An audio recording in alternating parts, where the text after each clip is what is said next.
My name is Marcin Ciszczon. I'm a music producer, sound engineer from Poland. I'm 33 years old. I wake up pretty early, actually 6, maybe 7 in the morning. I would go for a run or for cycle. That's like, I really like that actually. If not, then I would meditate. If not, then I'd make some music actually, you know. Probably in the morning I would actually work on my own stuff, like as a producer of my own music. Then usually clients come in to the studio, and then we chat about what we're gonna do and stuff like that. And then we get to the work around 8-9 hours sometimes. Sometimes it's like 3-4 hours, you know, but sometimes it's actually like 10 hours, 12 hours. Depends on the day, you know.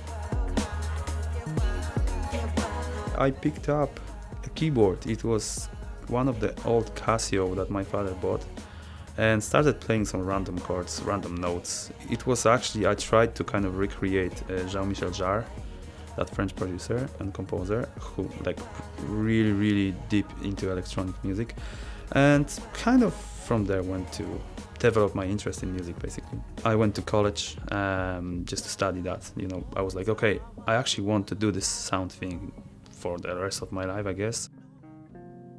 Styles I specialize in, that would be pretty much hip-hop, jazz, I love jazz actually, funk, making this sort of a beats, neo-soul, I'm big into that, a bit of pop as well. It's not my really specialty, and recently I really come into cinematic stuff, like really deep into it. And cinematic is its whole new different palette of sounds. This is something I haven't discovered before I got into this, you know, like all the strings, all the brass sections and stuff like that, you know. People don't really use that a lot into, let's say, traditional pop music.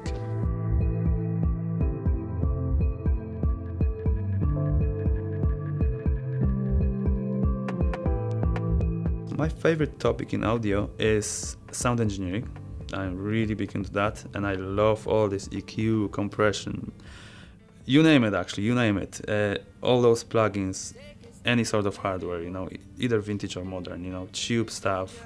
And I love to talk about it from electronics perspective, but I do think the most important thing in sound engineering is actually people, because artists are pretty delicate souls, if you get me. It's really challenging, actually. It's really challenging to be able to inspire people.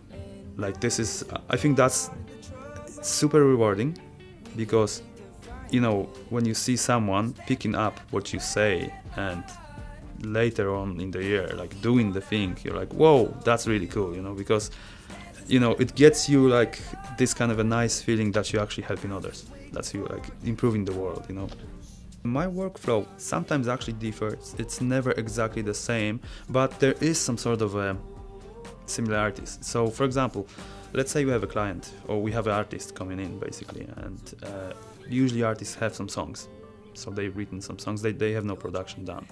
So what happens is, okay, sit down with the artist, talk about it, kind of do some sort of a pre-production session.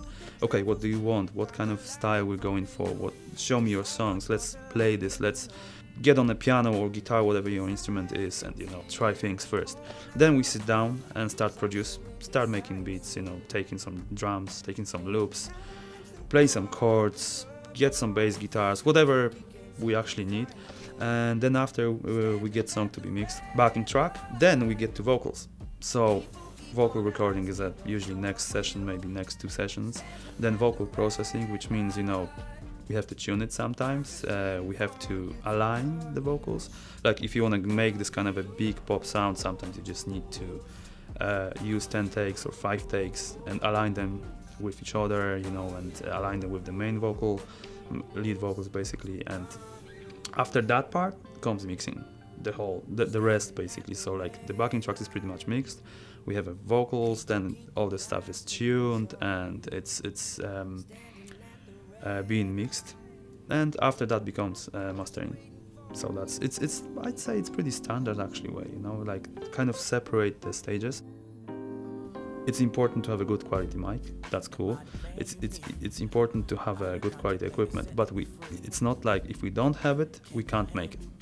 I just don't believe in that. You know, it takes more time and more effort, but I think it is possible. There was many recordings made on a budget. Amazing example is Daft Punk first album, Homework, I think it was called, made in bedroom studio, like a big album in I think it was 90s actually, you know. So that's just one of the proofs that it is possible, that equipment is not the most important thing. My favorite mics to work with would be Royer, would be U87, would be 103 actually, 149 as well. There's a nice mic called Copper mic as well that I actually like the sound of it.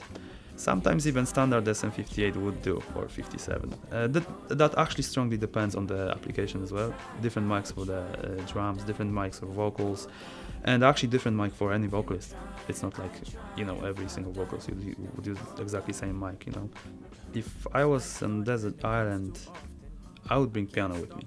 Definitely piano. Grand piano. Full size, the big one. I think the biggest motivator for me personally is 2 or 3 things actually.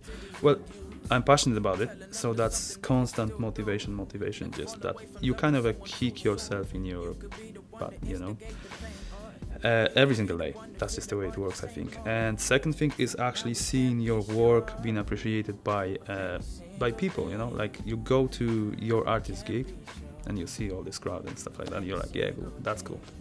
That kind of gives motivation as well, you know. But still, you have to. I think the most important thing is you motivate yourself. That's what's gonna keep you running. It's not money. It's not other people. It's like, okay, it has to be you for yourself. You know. I think that's just the way it works. If I wasn't a music producer, I probably would be psychologist. I was really interested into that topic, really, since a very young age. Just like observing people, you know. Wash my hands of all these stressful times, 'cause I want it. We all need it. If you want to be professional in your profession, then backup is number 1. It's about what you do with equipment. So if you don't have your amazing dream of mic, that's cool. You will get there. But keep working on whatever you work and using whatever you have to get there. And second tip would be get out of your comfort zone, basically, because you want to be in the environment that's not comfortable for you, because this is where you grow. Like you basically, you meet new people, and you need to be able to adjust quickly to be able to help them a certain way. I'm a big believer in very simple thing actually. Music should speak for itself, so it's not like you need to talk about your music. It's more of just play your music, you know. Like, and if there's somebody who likes it, that's amazing, because you already like it probably, you know. So I think that's why people should make music for themselves first, with vision of other people listening to that music as well, because obviously you don't want to be just only listener of your music, but at the end of the day the audience matters, you know. So because you make it for other people, but first it's like I'm making it for me. But then if there's anybody, like 1 person, 2, 100, 1,000, I don't know, maybe 1 million people who like my music, amazing, you know.